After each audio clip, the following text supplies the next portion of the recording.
Yo,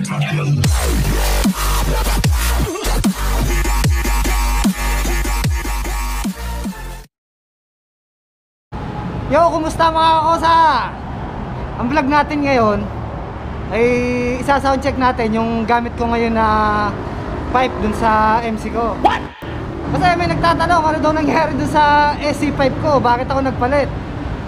Eh maganda na nga daw yung SC pipe kasi malakas. Ang totoo niyan, hindi ko naman talaga kagustuhan magpalit eh. Napilitan lang talaga ako. Ito ang dahilan kung ba talaga ako nagpalit ng pipe. Ito mga kakosa, panoorin nyo.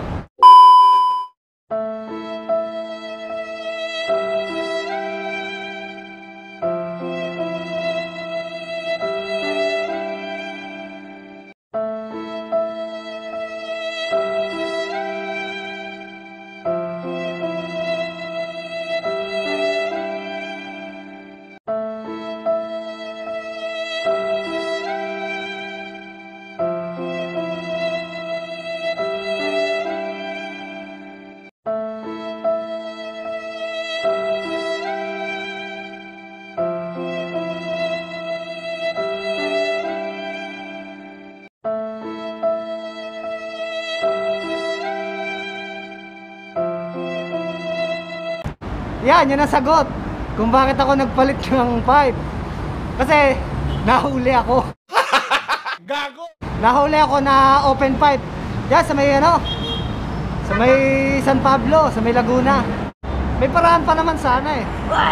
Makukuha ko yung AC pipe ko. Nagkataon, linggo yun. Eh, Lunes, kinabukasan, paluwas na ako ng Quezon City. Hindi ko na maasikaso. Baliw ka yata eh. Kaya ang ginawa ko, sinapalaran ko na yung AC pipe ko, sinira ko na lang para makuha ko na yung lisensya ko. Ngayon, soundcheck natin yung R5 exhaust pipe. Yung R5 exhaust pipe, galing lang yun sa pinsan ko. Shoutout ko nga pala si Consiel Glenn Alcantara. Sa kanya galing yung pipe na ginagamit ko ngayon.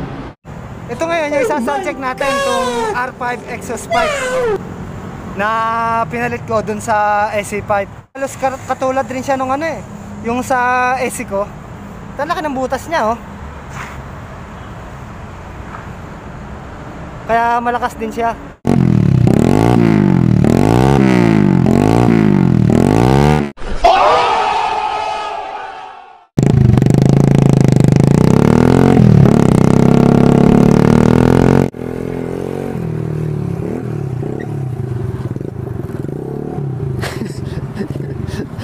Nakakaya sa Honda, ang ingay.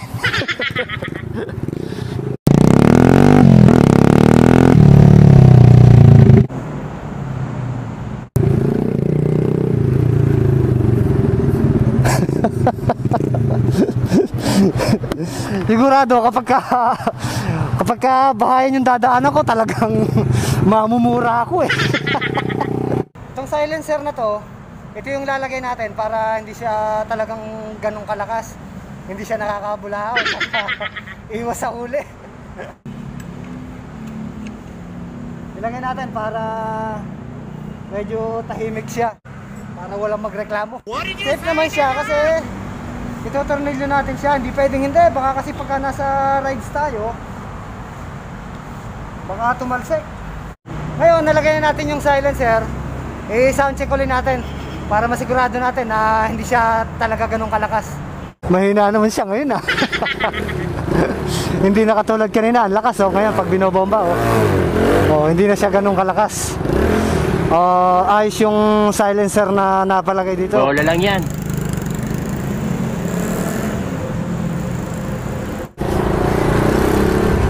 Oh. Hindi na siya nakakabulahaw. Hindi na magagalit ang kapitbahay mo kapag ganito na yung pipe mo na meron ng silencer. Oh, di ba? Oh. Okay na.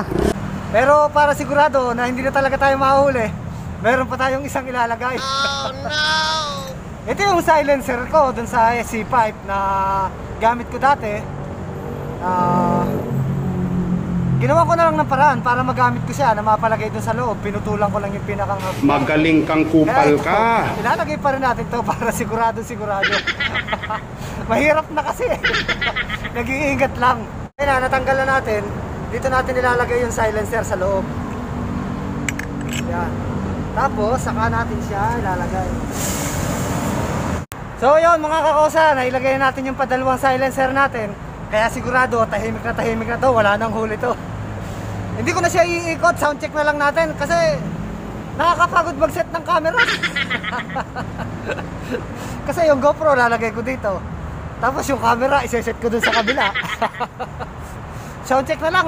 Ayan, pakinggan nyo mabuti kung malakas pa siya.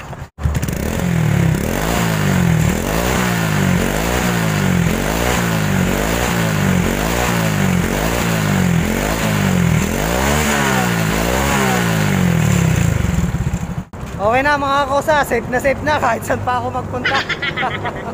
So hanggang dito na lang ang vlog na to. Kaya sana nagustuhan nyo. Sa mga subscriber ko, thank you.